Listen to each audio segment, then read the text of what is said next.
Voilà, l'interview. Émilie Lecomte, elle est avec nous. Voilà. Première invitée de cette UTMB Live. Donc voilà, salut Émilie, ça va? Salut, merci. Je suis contente du coup de vous rencontrer puis de voir un peu l'envers du décor. Ouais. Je vois que ça s'active pas mal aussi en coulisses, donc c'est cool. Bon, comment ça se passe pour toi cette année? Du coup, tu prépares l'UTMB là? Oui, tout à fait. Je serai vendredi au départ de l'UTMB, tout à fait. Donc c'est toujours une compétition attendue. Comment tu t'es préparé cette saison là? Qu'est-ce que tu as fait du coup là?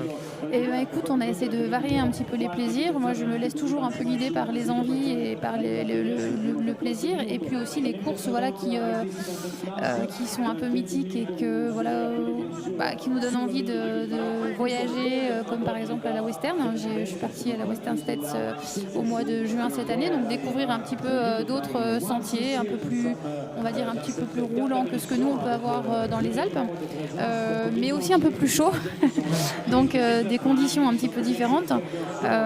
Donc la préparation, on va dire qu'elle a été un peu multiple, elle a été variée, en ayant effectivement dans l'idée qu'il y aurait l'UTMB au rendez-vous fin août. Et puis voilà, pour ceux qui te connaissent un petit peu moins, c'est vrai que toi tu es quand même très très costaud sur du un peu plus technique. Tu as le record du GR20. Toujours, ouais. Toujours, ouais. Voilà, beau, ça. toujours. C'est vrai. Tu as gagné la Diagonale des Fous, Ouais. que beaucoup considèrent comme le 100 miles le plus difficile au monde. Grand to Grand aussi. Le Grand to Grand aussi, ouais. ouais. Et du coup, là, tu t'es aligné sur la Western States. Donc, tu disais, tu te laisses guider par tes envies. C'était pas forcément quelque chose qui te convenait. Comment ça s'est passé en quelques mots pour toi, cette course? Je sais pas si c'est pas quelque chose qui me convenait. Je pense que justement, il faut essayer de pas trop rentrer les gens dans des cases et sortir justement de ces stéréotypes qui vous collent à la peau parce qu'on vous dit t'es coureuse de longue, t'es coureuse de technique, etc. Et en fait, j'aime aussi ce qui est plus roulant. D'ailleurs, en faisant le marathon des sables et le Grand to Grand, je crois que je l'ai prouvé. Et j'aime bien m'attaquer, on va dire, à d'autres défis qui poussent un petit peu dans les retranchements et qui sortent un petit peu justement de cette zone de confort et des choses dont on a l'habitude. Et donc la Western, ce qui était compliqué, c'est de la chaleur, forcément, puisque nous au mois de juin on n'a pas 40 degrés dans nos montagnes.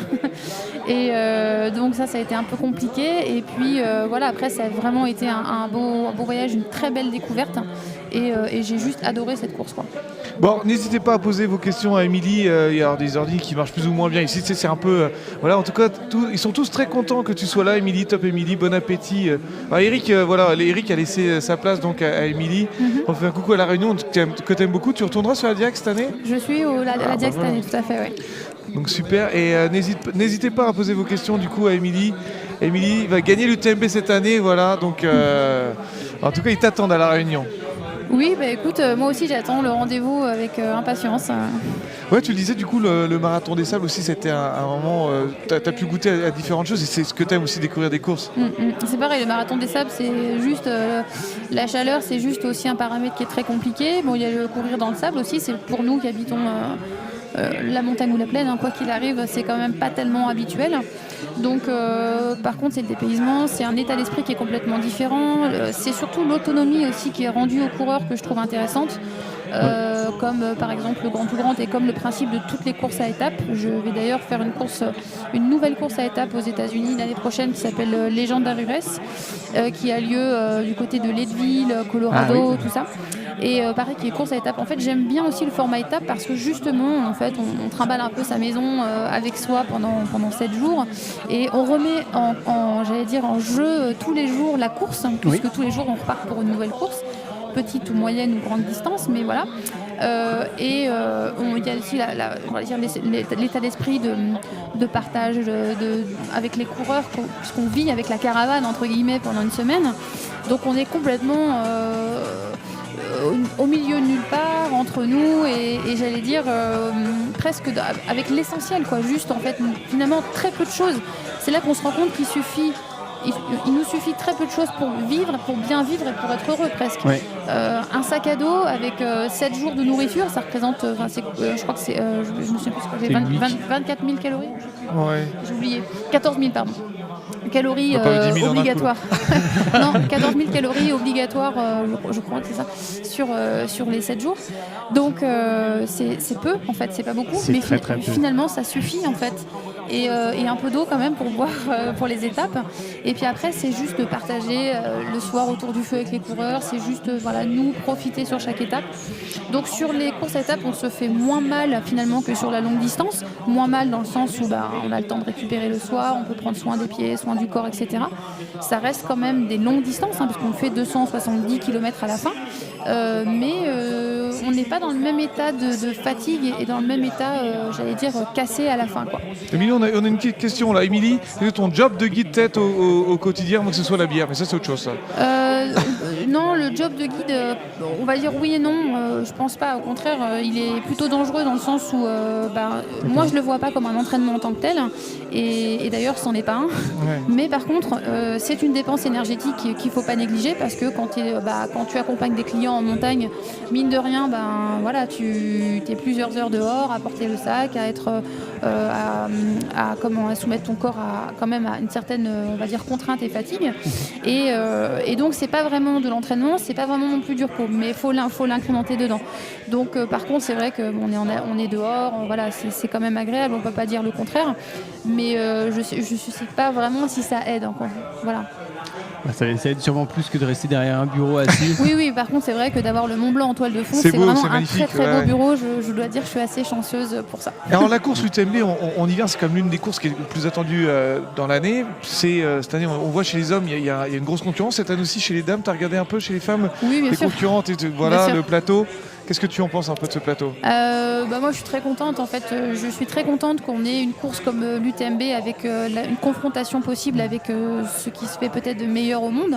On regrettera Nuria Picasse et Andrea Huser cette année notamment qui malheureusement sont toutes les deux blessées. Oui. On les regrettera vraiment parce que ce sont de grosses compétitrices et de grosses championnes que j'apprécie beaucoup. Et c'est vrai que les filles aussi, nous, on aime la confrontation, on aime aussi, on aime simplement en fait pouvoir batailler sur des courses aussi belles que l'UTMB. Et c'est un peu nos championnats du monde à nous. C'est vrai que c'est pas officiellement le championnat du monde, mais quand on voit la qualité des athlètes qu'il y a au rendez-vous, on est fiers d'en faire partie. En tout cas, on est fiers de pouvoir courir contre eux. Et puis voilà. Après, il y a bien sûr, il y a du gros niveau chez les hommes et chez les femmes, je pense que ça ira aussi. Et puis, Amélie, je peux poser une petite question aussi sur les hommes. Toi, tu le vois, il y a Kylian Jornet. Qu'est-ce que tu penses un peu du plateau homme cette année? C'est impressionnant aussi. Hein. Oui, alors toujours un très beau plateau chez les hommes. Jim, moi je l'ai vu là, à la Jim Western. Je pense qu'il est redoutable cette année. Pour moi, je pense qu'il sera. L'homme à battre. Je pense qu'il sera vraiment très très près. Je pense qu'il a appris en fait de l'année dernière, de ses expériences sur le long jusqu'ici. Il l'a prouvé très largement sur la Western States. Et voilà, je pense que ce sera un concurrent très sérieux, mais ce sont tous des concurrents très sérieux. Je veux dire, les hommes, ils sont vraiment tous très balèzes aussi. Donc voilà, ça sera encore un très beau spectacle. Bon, t'as regardé un petit peu la TDS depuis ce matin ou pas? Du coup, tu as Non. un peu, non? Dylan Non, Bowman et tout. Ouais. Honnêtement, j'ai pas regardé. Je Ouais. suis très concentrée sur ce qui arrive. Bah oui, c'est sûr. Donc là, il nous reste 48 heures avant l'UTMB. Et oui. Qu'est-ce que tu fais là pendant les 48 heures? Bon, tu sais, maintenant, il n'y a plus grand-chose à faire. Il faut juste attendre, en fait. Donc là, je vais aller retirer mon dossard. Et puis, Tu restes tranquille. oui, voilà, on Petit attend. repos, quoi. Ouais, Voilà, on attend. Bah, génial. Attends, une petite question, quoi. Pas forcément des questions, mais simplement c'est de bonne chance. Merci. On va suivre ça avec tout le monde, avec toute l'audience, tous ceux qui nous regardent Merci beaucoup. pendant toute cette semaine. Et ça va être encore quelque chose d'excitant. Et puis on pourra en profiter pour faire un petit point sur les femmes, sur la TDS. Ouais, sur la TDS, alors les femmes, on savait tout à l'heure, il y avait la course avec Rory Bozio qui était. Voilà, le top 3 des femmes, Rory Bozio, donc, qui a déjà gagné l'UTMB, qui était en tête. Suivi de très près par la française, voilà. Qui est redoutable également, et puis Megan Kimmel. Voilà, donc on a peut-être un peu plus d'infos, on va voir là au Montfabre s'il y a une mise à jour, si ces trois coureurs sont toujours ensemble. Juste, je me permets, parce qu'on pose une question en fait de Vito. Si, une femme sur le podium au scratch. Sur le podium au scratch un jour. En fait, je crois que ça s'est déjà fait. Ça s'est déjà fait il y a quelques années. Pas avec Corinne Fabre. Oui, sur la CCC. Oui. Et puis ça s'est déjà fait aussi aux États-Unis sur certaines courses. Et je dirais pourquoi pas sur, on espère en tout cas, sur les très longues courses, notamment sur les courses du format Tour des Géants ou la Swiss Peaks ou ce genre de choses. Parce que voilà, il y a d'autres facteurs qui rentrent en compte et que je pense que sur ce type de format, c'est tout à fait possible d'avoir une femme au scratch. Il y a une femme, dont j'ai perdu le nom, mais une américaine qui en ce moment sur la longue distance qui fait des courses de 200. Courtney qui gagne juste la Western cette année en fait.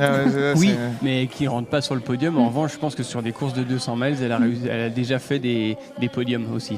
Là, tu me demandes trop. Mais par contre, je crois qu'elle vise un podium sur la Tao cette année.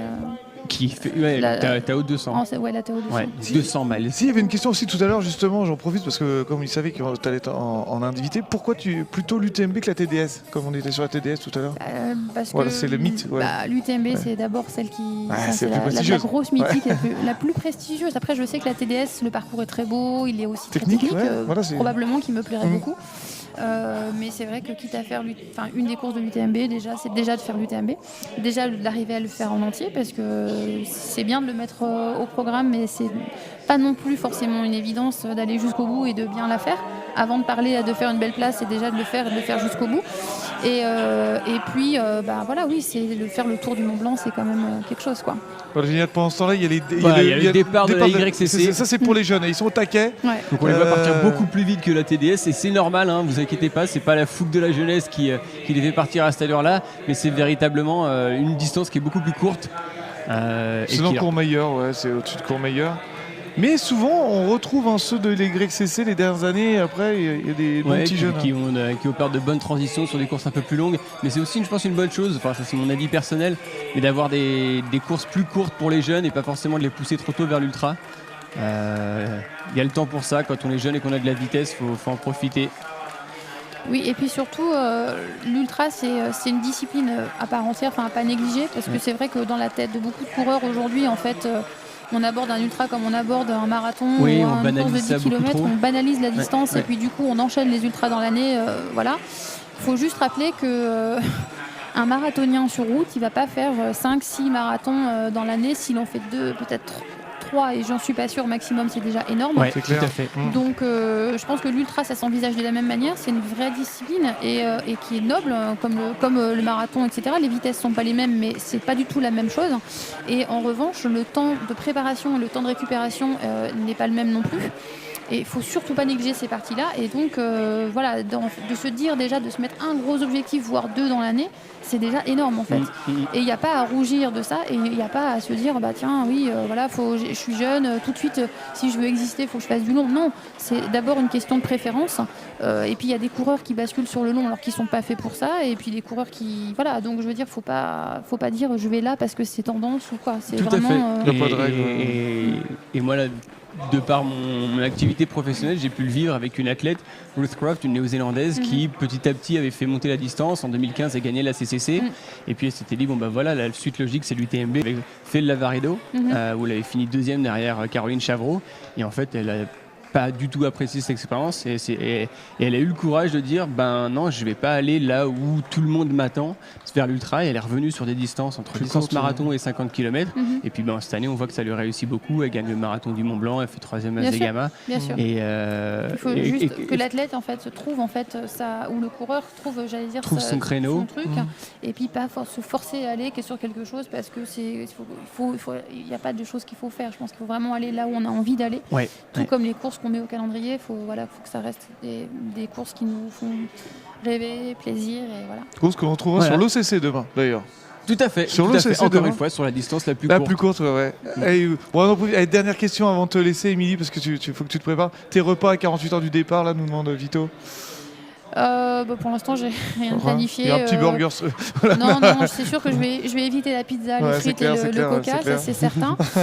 Voilà, après, je n'ai pas non plus quelque chose de très rigide, mais voilà, j'évite simplement de changer justement les habitudes alimentaires et de mettre des corps vraiment très gras ou des fibres qui vont risquer de encombrer un peu tout le système et de perturber tout ça. Ok, génial. Et surtout, je vais pas manger de pâtes en fait. Oui, non, mais ça c'est vrai que c'est un grand mythe. C'est un mythe, À ouais. chaque fois, les pasta parties, c'est pas forcément la meilleure option. Non, on arrive vraiment à trouver les bonnes sources d'énergie dans d'autres aliments. Et puis bon, après, le gluten, ça reste un choix. C'est pas forcément une allergie, mais ça reste un choix personnel. Et puis de confort digestif, voilà, on arrive à faire d'autres choses vraiment très cool. Un Novak Djokovic, quoi. Par exemple. Ouais. Ok. Parfait. Et merci beaucoup. C'était Ouais, super cool. de Ouais. discuter avec vous. Merci beaucoup pour l'invitation. Et puis, de Tu voir reviens un petit quand peu ce tu qui se veux. passe sur les autres courses. Et ben voilà. Reviens Et puis, après l'UTMB, après l'UTMB, si tu veux nous raconter voilà, comment ça s'est passé, n'hésite pas. Avec et puis on plaisir. fera les interviews avec les 3 premiers. Donc si jamais Voilà. tu seras peut-être Voilà. aussi pour là. On Eh espère. ben, écoute, on verra Croise les bien. doigts. Voilà. Et tout bon. Merci beaucoup. Bon courage à vous, bon suivi. Ouais, Merci. merci.